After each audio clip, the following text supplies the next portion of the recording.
કાઠિયાવાડી રસોઈમાં તમારું સ્વાગત છે। તો આજે બનાવીશું આપણે સ્વીટ કોર્ન ચીઝ લોલીપોપ।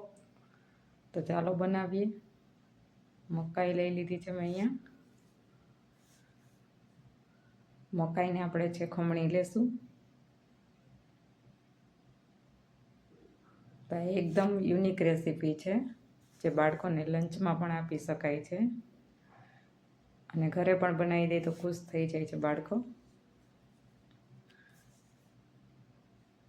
તો આપણે મકાઈ ખમણાઈ ગઈ છે, હવે એમાં આપણે બટેકું ઉમેરી દઈશું। બાફેલો બટેકા છે એ।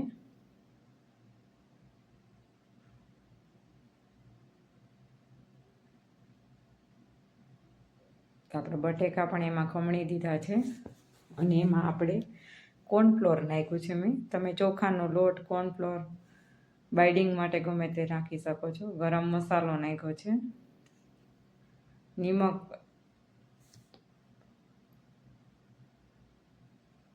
ચપટી ખાંડ નાખી છે, તલ ઉમેર્યા છે મેં અહીંયા,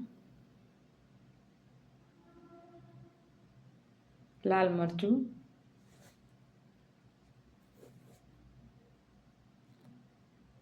હળદર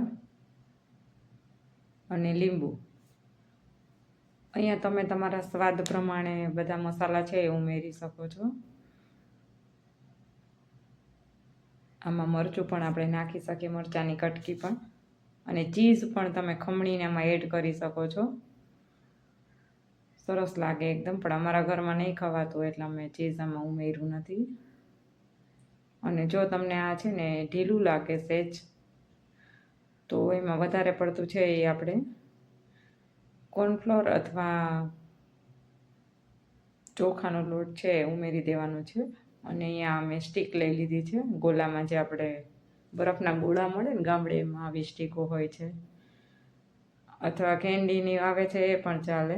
તો આવી રીતના આપણે ગોળ રાઉન્ડ વાળી લેવાના છે લોલીપોપ બનાવવા માટે। અને વચ્ચે આ રીતે એકદમ સ્ટીક મૂકી બંને સાઈડથી દબાવી અને હળવા હાથે એકદમ સરસ આવું ગોળ રાઉન્ડ જેવું કરી દેવાનું છે।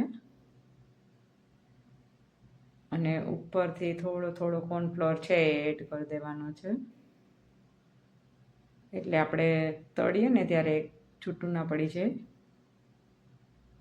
તો આ રીતે બધા જ આપણે બનાવી લીધા છે। હવે આપણે તેલ મૂકી દઈશું અને આ રીતે જુઓ મેં બધા બનાવ્યા છે। આપણું તેલ છે એ ગરમ થઈ ગયું છે, તો આપણે એક એક આ રીતે ઉમેરશું।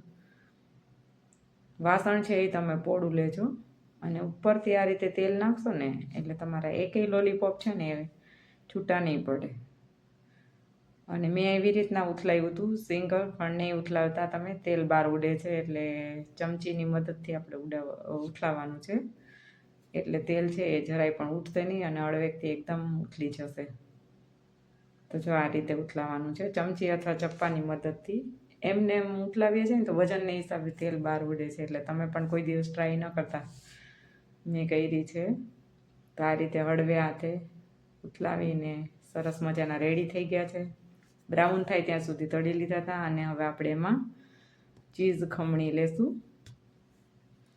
ચીઝ તમે તમારા એકોર્ડિંગ પ્રમાણે વધારે ઓછું ઉમેરી શકો છો। Thank you.